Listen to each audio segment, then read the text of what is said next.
The investing and business legend Charlie Munger passed away yesterday, November 28th, 2023, at the age of 99.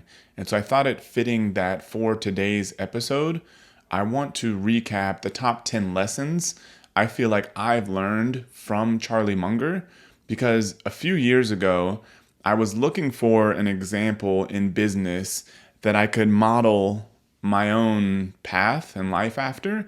And so I kind of went through a process of elimination and ended up kind of narrowing down to Warren Buffett. The reason is there's a lot of people, Warren Buffett and others, that have been extremely financially successful. But what I found is that Buffett has an extremely high bar for ethics. At least I believe so. And so I started intensely studying Warren Buffett, his holding company, Berkshire Hathaway, which is kind of how we've started modeling our holding company, Amazing Partners, after, and value investing, which is an entire approach to investing that is not based on short-term trading or making forecasts on economic performance. It's more based on trying to essentially buy a business at an undervalued price based on reasonable assumptions. And so diving deep into that world over about 3 years, I almost went full time into doing this, all led me to a very interesting person, Charlie Munger. He's been Warren Buffett's business partner for decades. They've built Berkshire Hathaway into a $700 billion plus company, and he's always been okay playing kind of the number two man to Warren Buffett at Berkshire Hathaway. So I was able to go to 2 of the annual meetings, the last 2, and Buffett and Charlie Munger were on stage. So it was amazing to be able to see them in person. And one of the things that's always stuck out with me about Charlie Munger is his extremely high ethical standards. Very smart guy, very hardworking, very financially successful, multi-billionaire.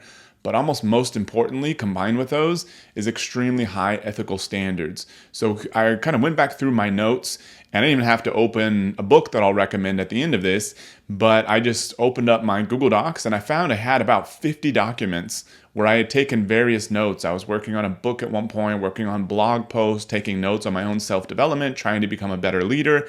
I had about 50 documents that all referenced Charlie Munger. So here are the top 10 lessons that I feel like I learned from him. Number 1, be reliable. And so for probably 3 or 4 months, I worked on this one character trait alone.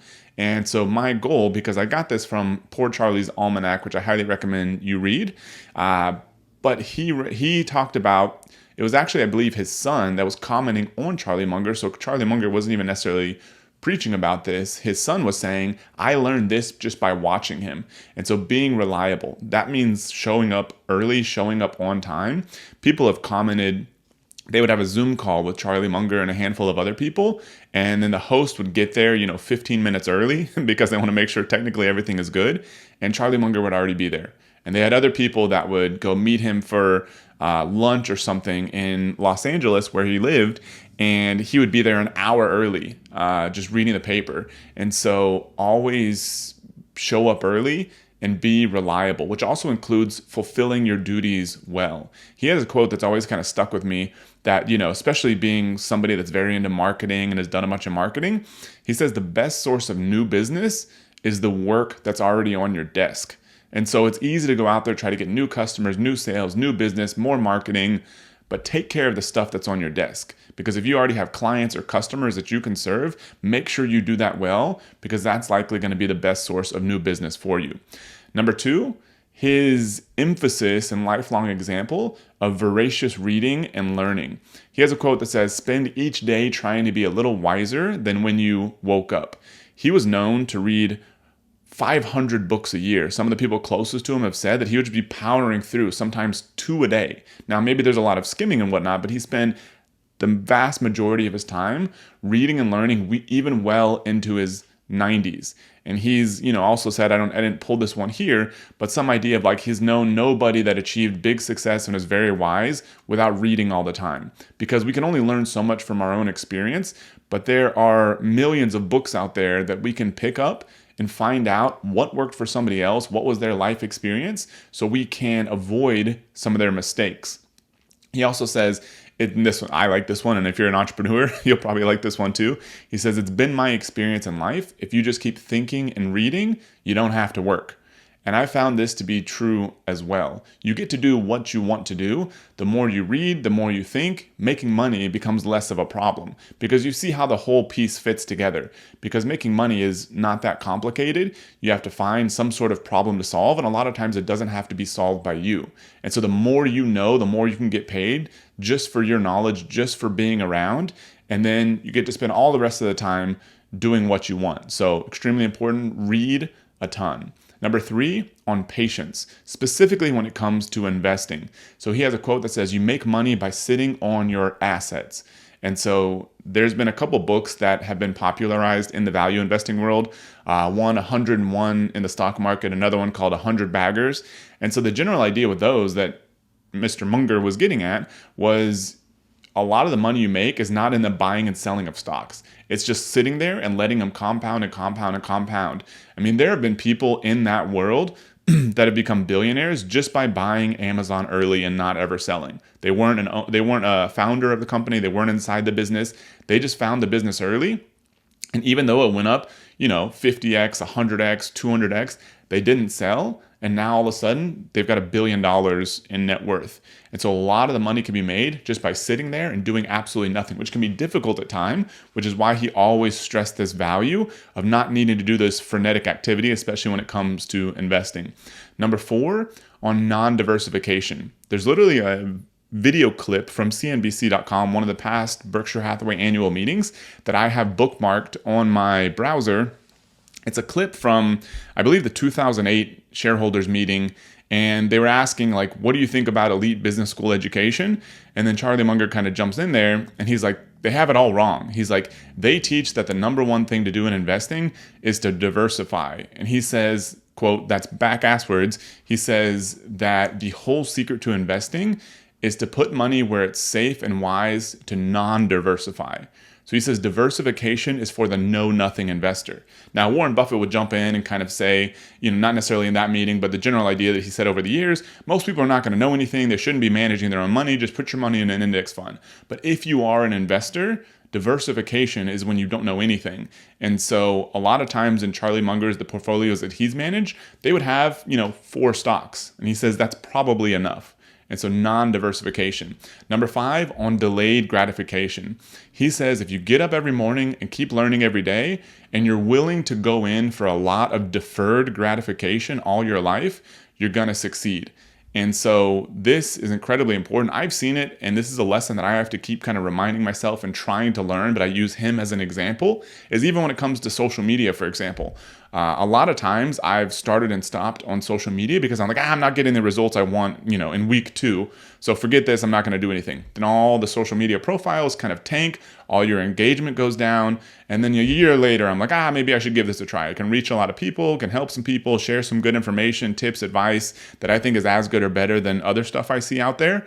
But then you're rebuilding everything from scratch. Whereas the people that have really crushed it with social media, as an example, they've just kept chugging away at it every single day, day after day, usually for 3 months, 6 months, a year, 2 years, and then this whole machine builds. And we can obviously see that in a lot of areas of life. If you're willing to avoid making bad health decisions now and delay that gratification, you're going to be healthier in the future. If you're willing to save and invest money now, you're going to be wealthier in the future. And we see this time and time again, even in business. Rather than trying to squeeze every dollar out of your customers, if you focus on serving them and building long-term relationships, that's going to benefit you in the long term. So delayed gratification, 5th big lesson from Charlie Munger. Number 6, avoid envy. He was always big on saying, something along the lines of, this is a direct quote, but envy is a really stupid sin because it's the only one you could never possibly have any fun at.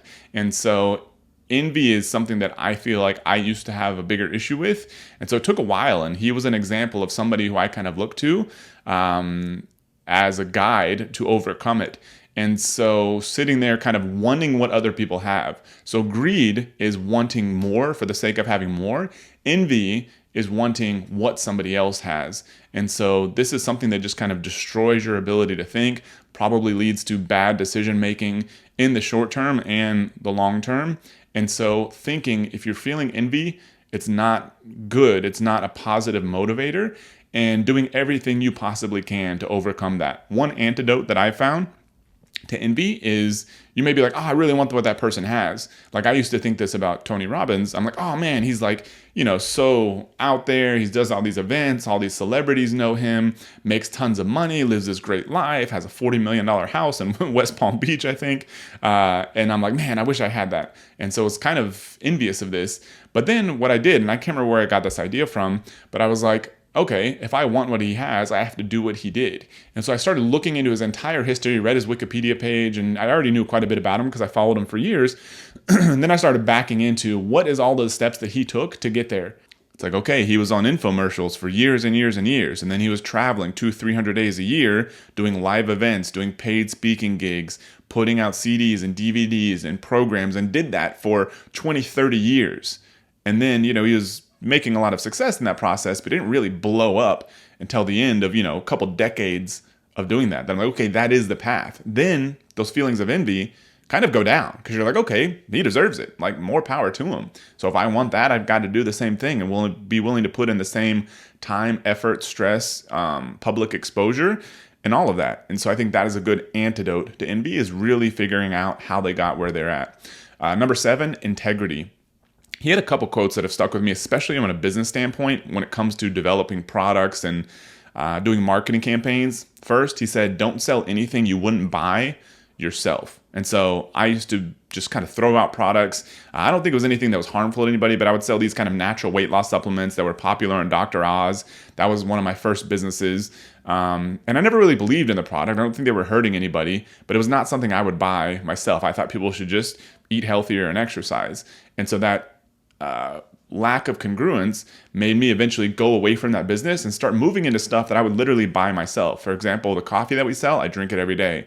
The business and education stuff that we sell, I buy stuff like that every day. I'm very big into that. So it's congruent for me now. He also says, similarly, deliver to the world what you would buy if you were on the other end. So don't sell anything you wouldn't buy yourself, and deliver to the world what you would buy if you were on the other end. Number 8, inversion thinking, or as he would say, just don't be stupid. He says, it's remarkable how much long-term advantage people like us have gotten trying to be consistently not stupid instead of trying to be very intelligent. He's known as an extremely intelligent person, and then he added on top of that mental horsepower by voracious reading and learning over decades and decades. But he also said, like, hey, a big part of this thing is just to not be stupid. Because there's been a lot of stories of people in business, also people in investing, that have had all this massive success. They make a few really dumb decisions, and then all of a sudden the whole thing blows up. I've been in that position before, tried to change an entire company overnight and basically killed it and had to rebuild it. And so a big part of this is like, kind of being the tortoise sometimes and not being the hare. Just keep chugging along and don't try to make any really dumb mistakes, like falling asleep halfway through the race. And so whenever you're trying to think about solving a problem, rather than thinking, how do I achieve more success? It's how do I avoid failure? Number 9, second to last, pragmatism. So somebody asked in one of the annual meetings, what is the whole secret of life? And then Warren Buffett kind of passes the question because it's obviously a huge, difficult question to answer. But Charlie Munger says, you know what, I'll take a stab at this. And he, kind of goes and basically says that it's pragmatism, which is, according to him, we're demonstrating what he says what might be the fundamental algorithm of life, repeat what works. He was talking about with Berkshire Hathaway, but I think it applies to everything.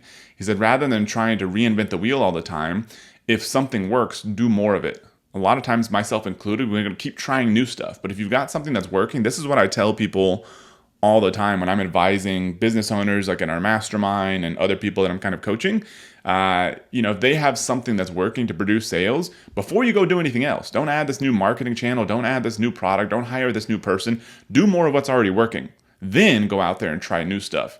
And so if you find something that's working, do more of it. If you find something that's not working, stop doing it. Sounds very simple, but according to him, that's one of the biggest secrets in life. So last but not least, and I saved this one because I believe it is my favorite reminder. He basically, is very big into deserving what you want. So a lot of us is like, he would say, I want a good relationship. Okay, well, deserve a good relationship or a good spouse. I want a lot of success. Okay, deserve that success. I want a good business partner. Then be a good business partner. So he would say the safest way to try to get what you want is to try to deserve what you want. A lot of us want to hack our way to success. And instead, Charlie Munger would say, don't worry about hacking your way to success. Worry about deserving the success, and then the success will come. So if you want to learn more about Charlie Munger, how he thought, he never really wrote books directly himself, but he partnered with somebody to write a book called Poor Charlie's Almanac. And so they did some interviews with him. He wrote some extra stuff for them, but they also pulled a lot of his talks that he gave over the decades. And so I highly recommend you buy and read the book, Poor Charlie's Almanac. I should be able to find it on Amazon. It's like the size of a textbook because it's got a bunch of pictures also. But I highly recommend you buy and read that book every year. I'll be pulling my copy out again at the beginning of the new year and reading it for my third time. So hopefully you found this useful. He was an absolute inspiration for me as a business owner. And so rest in peace, Charlie Munger.